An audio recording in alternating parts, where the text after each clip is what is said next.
અડાજણ અને ડિંડોલી પોલીસ મથકમાં ખંડણી, મારામારી અને હત્યા પ્રયાસના ગુનામાં સંડોવાયેલા આરોપીને ભાવનગરથી એલસીબી ઝોન 7ની ટીમે ઝડપી પાડ્યો હતો.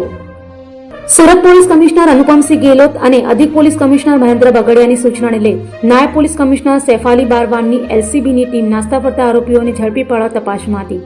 ત્યારે એએસઆઈ રોહિતસિંહ, અનારમાં હેડ કોન્સ્ટેબલ વિજય દાન અને અનારમાં પોલીસ કોન્સ્ટેબલ વિજયભાઈની ટીમ ગંભીર ગુનામાં નાસ્તા ફરતા આરોપીની તપાસ કરી રહ્યા હતા.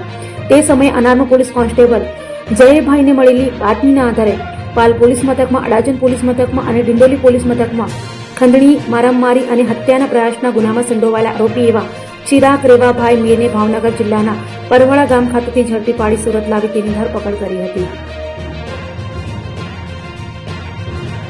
પોલીસ સ્ટેશનની અંદર જે ફરિયાદી વૈભવ અજીતકુમાર દેસાઈના સાથે ચાલુ વર્ષે 2 જાન્યુઆરીની રોજ એક ઘટના બનેલ હતી, જેમાં ચિરાગ ભરવાડ ઉર્ફ ચિરાગ મેર અને તેના સાથીદારો જોય સાટિયા, વિકી કુડાળા વગેરે મળીને જે ફરિયાદી છે એમને પોતાના મોબાઈલમાં એમના મોર ફોટા અન્ય સ્ત્રીઓ સાથેના બતાડી અને ધાક ધમકી આપી, સમાજમાં તેમની ઇજ્જત નહીં રહે એવી ધમકી આપી વિવિધ પ્રકારે એમને પાસેથી 15 લાખ રૂપિયાની માંગણી કરેલ અને એ જ સમયે તેમની પાસેથી જે વ્હીકલ હતું એમાંથી 3 લાખ રૂપિયા જેટલી કેશ રકમ પડાવી લીધેલ હતી.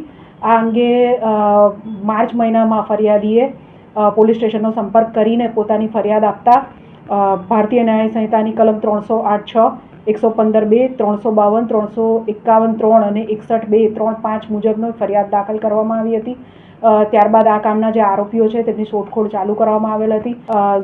ડીસીપી ઝોન 7 સાહેબની એલસીબીની ટીમ તથા અલગ અલગ પોલીસ સ્ટેશનોની સાથે બનાવેલી ઝોન 7ની સંયુક્ત ટીમ 2 પીએસઆઈ અને અન્ય એલસીબી સ્ટાફ મળીને આ સંયુક્ત ટીમે બાતમી અને ટેકનિકલ સર્વેલન્સના આધારે આ જે રીઢો ગુનેગાર આરોપી છે ચિરાગ ભરવાડ તેને શોધી કાઢેલ છે. ગતરોજ ભાવનગરમાંથી તેને શોધીને અત્રે લાવતા તેની ધરપકડ કરી રિમાન્ડ મેળવવામાં આવેલ છે.